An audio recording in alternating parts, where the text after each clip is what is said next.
Bienvenidos a la segunda parte de la serie Construyendo Puentes. El día de hoy vamos a hablar cómo resolver conflictos en cualquier relación. En la relación con tu pareja, en la relación con tu cónyuge, en la relación con tus hijos, con tus compañeros de trabajo. Y es que la verdad, seamos francos, ¿cuántos de nosotros no hemos enfrentado conflicto en nuestras vidas? Mira, te quiero poner en un ejercicio práctico para que puedas comenzar. ¿Qué pasaría si tú hubieras crecido en la misma familia que Jesús? Imagínate, creciste ahí con Él, compartiendo el cuarto, la habitación, compartiendo el baño.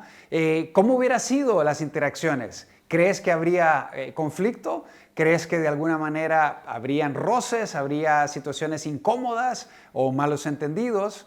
Pues bueno, imagínate, si es Jesús, podemos pensar, no, todo saldría perfecto, todo saldría muy bien. Y muy probablemente de su parte hacia nosotros, todo saldría muy bien. Pero ¿qué de nosotros hacia Él? ¿Qué, por ejemplo, cuando tomara el control del PlayStation sin tu permiso, sin tu consentimiento? ¿Cómo reaccionarías a eso? ¿Te enojarías? ¿Te sentirías molesto por lo que hizo? Y bueno, esa fue la historia de uno de los hermanos de Jesús. Jesús, sabemos por las Escrituras que tuvo otros hermanos, y bueno, medios hermanos, si pudiéramos mencionarlo de esta forma, pero sus otros hermanos, había uno de ellos en particular llamado Santiago. Y Santiago, uno de los hermanos menores de Jesús, yo quiero que te pongas a imaginar esta situación con él. Tú sabes cómo son los pleitos entre hermanos, ¿no es cierto? Mamá, él comenzó, él fue el que lo empezó. Y la mamá ahí viene a tratar de mediar, a tratar de resolver el conflicto entre ellos dos. Pero ahora imagínate un conflicto entre Santiago y Jesús. Y llega Santiago muy molesto y le dice, papá, fue Jesús, él comenzó. Y entonces ponte a pensar en la reacción de José. ¿Cómo crees que fue? Probablemente José le dijo, a ver Santiago, ¿de verdad Jesús comenzó todo? Y como que Santiago quedaba expuesto ahí, ¿no? O imagínate que hay un reporte de la escuela que le pusieron a Santiago, hay un problema ahí en la escuela, viene y está hablando con sus papás. Ustedes saben, esa charla que le dan los papás a los hijos cuando hay alguna decisión que no estuvo muy bien. Y entonces el discurso era una y otra vez el mismo.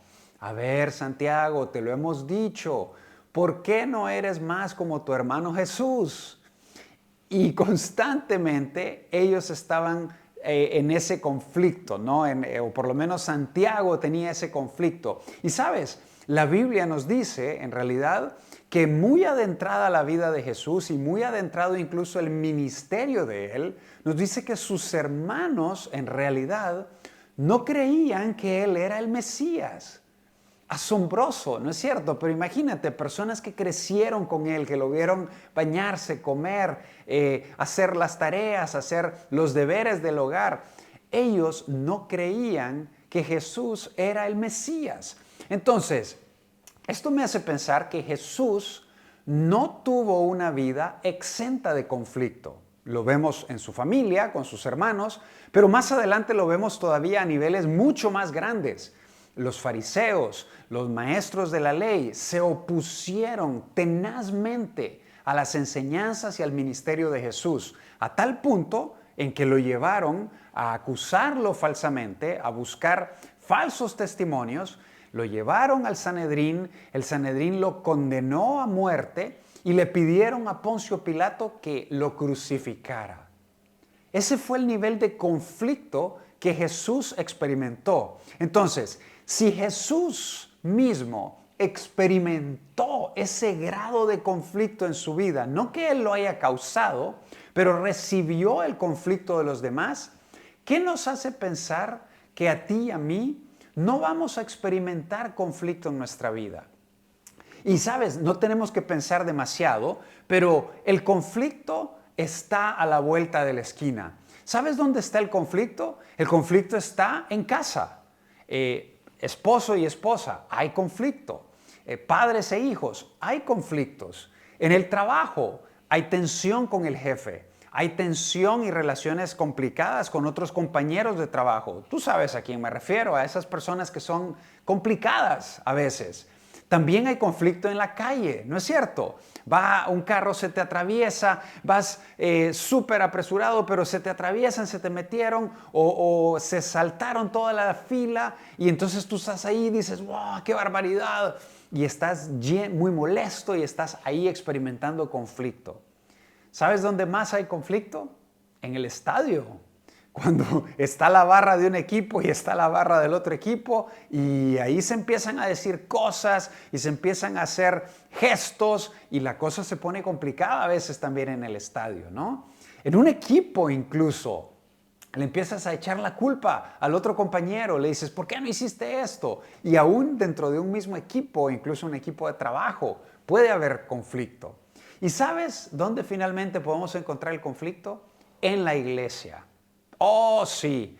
Yo sé que tú piensas, no, la iglesia es un lugar perfecto y la gente buena y la gente perfecta va ahí y la gente que nunca ofende a nadie, la gente que siempre actúa de la mejor manera. Pero sabes, la iglesia no es ni más ni menos que una colección de personas imperfectas que buscamos a Dios, que buscamos crecer, pero inevitablemente hay conflicto. Quizás entre personas de un mismo miembro de grupo de crecimiento o quizás personas de una misma iglesia. Ahí hay conflicto por X o Y razón. Entonces, la gran pregunta que yo tengo para ti el día de hoy y que yo quisiera que pudieras abrazar esta pregunta es ¿por qué existe conflicto? ¿Por qué hay conflicto en el trabajo? ¿Por qué hay conflicto con tu cónyuge? ¿Por qué hay conflicto con tus hermanos? ¿Por qué hay conflicto con tus hermanos en la fe? Y mira, te voy a decir las razones por las que no hay conflicto necesariamente. El conflicto con esa persona no necesariamente se da porque dejaste la toalla ahí tirada en el piso. No es esa la causa por la que el conflicto existe. Tampoco otra causa necesariamente es porque la persona rara vez llega a tiempo. Tú siempre estás ahí esperándolo y rara vez, por no decir nunca, llega a tiempo. Pero ¿sabes qué? Tampoco esa es la causa del conflicto. Es más, puedes pensar en algo peor todavía. Puedes pensar en una persona que te traicionó, una persona que te mintió, que ocultó información de ti y tú dices, esa fue la causa del conflicto y de la separación de nuestra relación. Pero te quiero decir algo, aún la mentira no es la causa del conflicto necesariamente. Entonces, ¿sabes por qué esto es así? Porque aún cuando la persona aprenda a llegar a tiempo, aún cuando la persona aprenda a decir la verdad, y aún cuando la persona aprenda a no dejar tirada la toalla en el cuarto, en el piso, vas a encontrar otro punto para molestarte, para irritarte con esa persona. No es esa la causa. Y Santiago, precisamente, el hermano de Jesús, quien no creía en él, quien probablemente tuvo roces con él, en un momento de su vida logró entender que su hermano era realmente el Mesías, era aquel que había muerto en esa cruz y que había resucitado para darle vida eterna a él y a toda la humanidad. Y este hombre, Santiago, que eventualmente se convirtió en uno de los grandes líderes del cristianismo, escribió lo siguiente con respecto al conflicto con otras personas. Fíjate lo que él dice en Santiago 4:1. Dice, ¿de dónde surgen las guerras y los conflictos entre ustedes? ¿No es precisamente de las pasiones que luchan dentro de ustedes mismos? Y nos hace una pregunta retórica y nos hace una pregunta reflexiva y nos dice, ¿acaso estas guerras y estos conflictos con otras personas, acaso no nace precisamente de estas pasiones que luchan dentro de nosotros, de estos pensamientos? Otra versión dice de los malos deseos que combaten dentro de nosotros, como por ejemplo el mal deseo de querer controlar todo, o el mal deseo de la inseguridad, o el mal deseo de querer ser el mejor y demostrar que eres el mejor. Entonces, lo que este pasaje y lo que Santiago, inspirado divinamente, nos está diciendo es que es muy sencillo. El conflicto, escucha bien esto, es una manifestación externa de una tensión interna. Me encanta esto. Es una manifestación externa de una tensión interna en mi corazón, en mis pensamientos, en mi alma. Y eso, como está ahí adentro, haciendo como ebullición, eventualmente sale a través de una manifestación externa. ¿Sabes cuáles son esas manifestaciones externas? Algunas personas son muy sarcásticas y lanzan comentarios hirientes.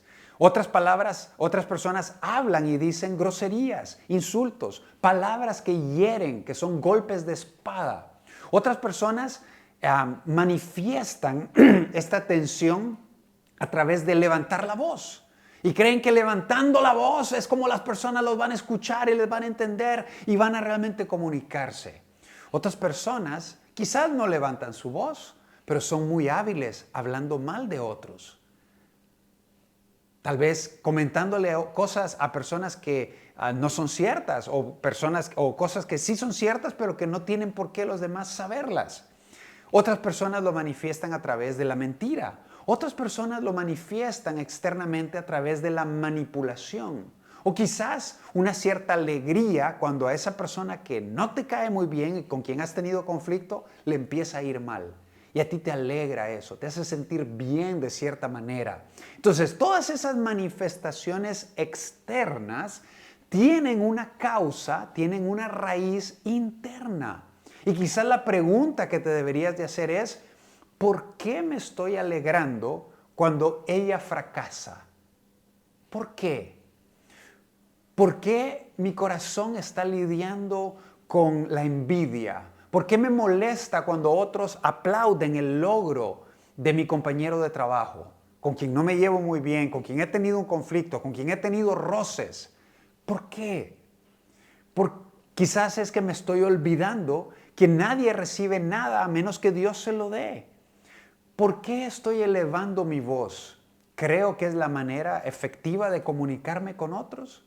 Y sabes, esto me lleva a una conclusión. El problema es que nosotros queremos resolver el conflicto solamente externamente, en vez de enfocarnos en lo de adentro. A veces nos concentramos en decir, perdón, lo que necesito hacer es dejar de decir malas palabras.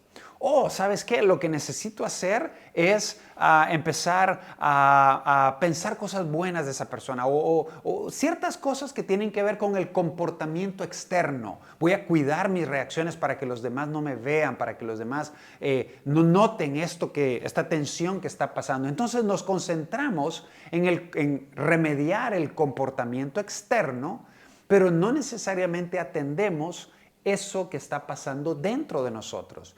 Quizás nos metemos a un curso de cómo relacionarnos mejor con otras personas. Quizás tomamos una masterclass de una persona experta que habla acerca de ciertas áreas que queremos lograr y vencer. Pero no necesariamente estamos dejando que haya una transformación espiritual de adentro hacia afuera. Y quiero que puedas recordar esto. Querer tratar de las reacciones emocionales negativas sin enfocarnos en lo de adentro es como tratar de curar una infección con paracetamol. Yo lo veo de esa manera. Imagínate que hay algo que está pasando dentro de ti, hay una tensión y querer concentrarnos solamente en soluciones externas es como que tú tengas una infección en tu cuerpo. Hace un tiempo a mí me salió un absceso aquí en la pierna. Creo que fue probablemente un mosquito que me picó. Sin darme cuenta me rasqué y ese se infectó. Y con el paso de los días se volvió una infección que tenía como un absceso ahí. Y se había puesto rojo y cuando rozaba con el pantalón me dolía. Y entonces, ¿sabes qué era lo que pasaba? Yo quizás traté de remediar eso con algo para el dolor. Pero no era suficiente, necesitaba tratar la infección, necesitaba tal vez un medicamento como un antibiótico o necesitaba venir y presionar ese absceso y que saliera toda la infección que estaba ahí para que pudiera sanar. Entonces, de la misma manera, nosotros tenemos que aprender a tratar con lo que está dentro de nosotros y no solamente con el comportamiento externo. Esa infección de garganta que muchas veces tenemos no se va a curar con el puro paracetamol, necesita un antibiótico. Y de la misma forma, nosotros necesitamos un antibiótico poderoso que venga de Dios y que nos ayude a salir de adentro hacia afuera, trabajando en esas áreas de nuestra vida. Jesús lo dijo magistralmente. En Mateo 15:11 dice Jesús, lo que contamina a una persona no es lo que entra en la boca de la persona. Los fariseos tenían ciertos rituales que tenían que lavarse las manos y no tocar ciertas cosas para no contaminarse y no contaminar los alimentos que ellos iban a ingerir. Y había todo un ritual y una serie de protocolos religiosos alrededor de eso y se preocupaban mucho solamente por la parte externa. Pero Jesús les dijo algo muy claro, miren, lo que contamina a una persona no es lo que entra en la boca, sino más bien lo que sale de ella. ¿Sabes qué es lo que Jesús estaba diciendo? Que lo que pasa dentro de nuestro corazón importa. Y de nuestro corazón mana la vida. Y de lo que pasa en nuestro corazón y las tensiones y las luchas que tenemos ahí, eventualmente van a florecer en nuestra boca, eventualmente van a florecer en nuestro comportamiento y nos van a dar ciertos resultados que muchas veces no son los que esperamos. Entonces, no basta con un curso de no decir malas palabras, realmente necesitamos una transformación espiritual dentro de nosotros. Necesitamos lo que Romanos 12:1 nos dice, que nuestra mente sea renovada por medio de la palabra. Ahora bien, las manifestaciones externas, Pablo también las notó y en Gálatas las conocemos como las famosas obras de la carne. Fíjate, te voy a enumerar esta lista de estas manifestaciones externas y quiero que veas cuántas de ellas tienen que ver con áreas de relaciones. Por ejemplo, dice, las obras de la carne se conocen bien: inmoralidad sexual, impureza y libertinaje, idolatría y hechicería.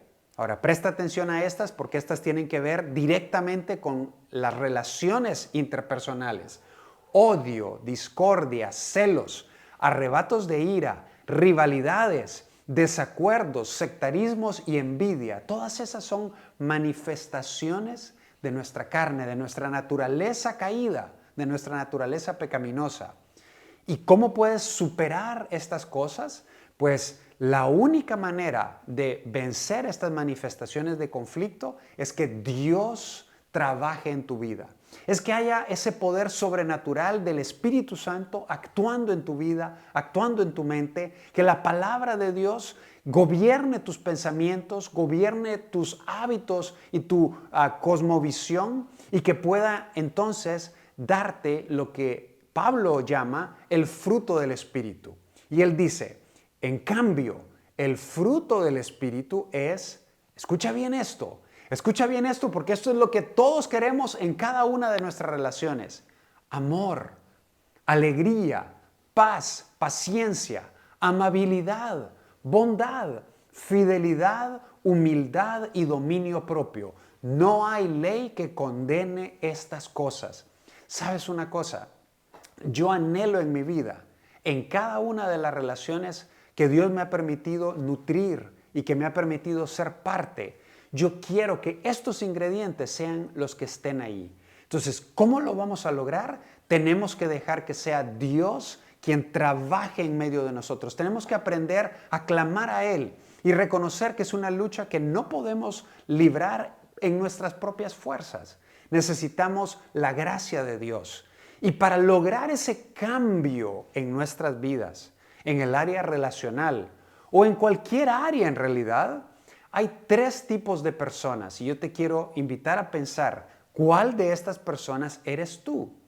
Mira, el primer tipo de personas es el que dice Dios, después yo. ¿A qué nos referimos con esto? Son personas que quizás han entendido que Jesús los salva en la cruz, que la salvación la obtuvieron por medio de Jesucristo, por medio de ese sacrificio. Entonces dicen Dios primero, pero después yo. ¿Y qué significa eso? Que ellos creen que Jesús hizo una parte de la salvación o que Jesús hizo la parte de salvarlos, pero que ahora el proceso de santificación o el proceso del crecimiento espiritual o el proceso del crecimiento relacional les toca a ellos. Y entonces se ponen una carga y dicen, yo tengo que lograrlo, yo tengo que aprender a no tener estos arrebatos de ira, yo tengo que aprender a controlar mi enojo, yo tengo que aprender a controlar la envidia, yo tengo que aprender a hacer todo esto. Y ponen esa carga sobre ellos mismos. Este es el grupo de personas que dice Dios primero, después yo. Es decir, yo tengo que hacer mi parte, yo tengo que cumplir lo mío y hasta cierto punto toma esa, recae esa fuerza sobre él. El segundo grupo de personas es el que dice Dios, no yo. Y este es el grupo de personas que dicen, oh, Cristo ya me salvó, Cristo ya murió por mí, Él ya hizo todo lo que tengo que hacer, entonces ¿sabes qué? Dios me va a cambiar, Dios me va a hacer una persona más sabia, Dios me va a hacer un esposo más comprensivo, Dios me va a hacer un padre mucho más involucrado, Dios me va a hacer un jefe mucho más consciente, Dios lo va a hacer. Yo simplemente tengo que pedírselo a Él, tengo que orar, tengo que ponerlo en sus manos y tengo que esperar a que Él haga todo por mí. Este segundo grupo de personas dice, Dios, no yo. No, eso es de Él, eso le toca a Él. Y hasta cierto punto, pues ni el grupo 1 es un grupo saludable, ni el grupo número 2. Pero el grupo número 3, aquí está el grupo en el que todos queremos estar. Y es Dios a través de mí. Dios a través de mí. Yo no me cruzo de brazos y digo, Dios lo va a hacer. Yo no digo, ok, Dios ya lo hizo, pero de este punto en adelante yo me tengo que esforzar y me va a recaer a mí. Sino que dice, ok, Señor, aquí estoy, soy una persona con conflictos, soy una persona con debilidades, soy una persona con errores. Señor, aquí estoy, trabaja en mi vida, haz tu obra en mí, cambia mi manera de pensar, ayúdame a alegrarme genuinamente por el éxito de los demás. Señor, ayúdame a reaccionar pensando lo mejor de cada persona. Ayúdame a no juzgar a los demás. Ayúdame a ser compasivo. Ayúdame a tratar a los demás como me gustaría que a mí me trataran. Pero Señor, tú sabes que para mí eso es demasiado difícil. No he sido programado de esta manera. Mi familia no me dio este ejemplo. Las personas en mi trabajo no me dan este ejemplo. Señor, necesito de tu gracia, necesito de tu poder. Trabaja en mí. Y sabes, cuando Dios encuentra a una persona así, Él viene y trabaja de manera sobrenatural con ese permiso que tú le das en tu corazón y Él empieza a hacer cosas maravillosas. Fíjate lo que pasó con el caso de Pablo. Mira el testimonio que Pablo da en 1 Corintios 15:10. Él dice lo siguiente, el gran apóstol Pablo, quien escribió más de la mitad del Nuevo Testamento, quien comenzó iglesias en varios continentes, quien hizo discípulos, quien hizo y fue utilizado grandemente por Dios, dijo lo siguiente, por la gracia de Dios soy lo que soy. Y la gracia que Él me concedió no se quedó sin fruto. Al contrario, he trabajado con más tesón que todos ellos, pensando en los otros apóstoles. Entonces, Pablo se esforzó, Pablo trabajó, Pablo dejó de comer, Pablo naufragó, Pablo sufrió persecución, Pablo trabajó duramente compartiendo el evangelio, hizo la parte que Dios no iba a hacer por él, habló del evangelio, discipuló personas, fue generoso, fue sacrificado, entregó su vida. Pero dice, no yo, sino la gracia de Dios que está conmigo. Eso es realmente lo asombroso. Entonces, yo te invito, si tú quieres aprender a resolver cualquier conflicto, podríamos concentrarnos una y otra vez en técnicas, en cosas que hay que hacer, pero yo te invito a que puedas venir delante de Dios y decirle, Señor, te necesito, cámbiame, Muéstrame las Escrituras, muéstrame tus pensamientos, que tu Espíritu Santo en el momento del conflicto, porque cuando todo está marchando bien, es bien fácil recordarse de todo lo que tenemos que hacer, pero en el momento del conflicto, en el momento en que la otra persona levanta la voz, el Espíritu Santo te va a recordar: la blanda respuesta aplaca la ira. El Espíritu Santo te va a recordar que tú debes aprender a perdonar a los demás, que debes aprender a pensar de acuerdo a Filipenses 4:8. Todo lo puro, todo lo bueno, todo lo digno de admiración, en esto pensad. Entonces, te invito, y el reto que te dejamos en este mensaje es que para poder mejorar tus relaciones con los demás, es necesario que puedas ver hacia adentro y que puedas invitar a que Dios y Jesús y el Espíritu Santo hagan un trabajo de renovación de tu mente. Y te aseguro que cada una de tus relaciones va a tener un impacto profundo y tremendo. Y vas a disfrutar las relaciones desde otra perspectiva. Señor, gracias, porque tú eres un Dios de relaciones, Señor. Tú nos creaste de una manera íntima, de una manera relacional.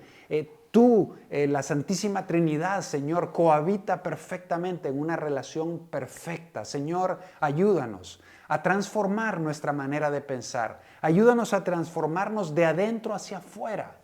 Haz un trabajo en nosotros y que cada una de las relaciones, tu palabra y tus principios puedan reinar en todo momento. Te lo pedimos en el nombre de Cristo. Amén. Espero que hayas disfrutado este mensaje. Estamos seguros que al aplicarlo va a traer un tremendo, tremendo efecto en tu vida. Que Dios te bendiga y te siga utilizando grandemente.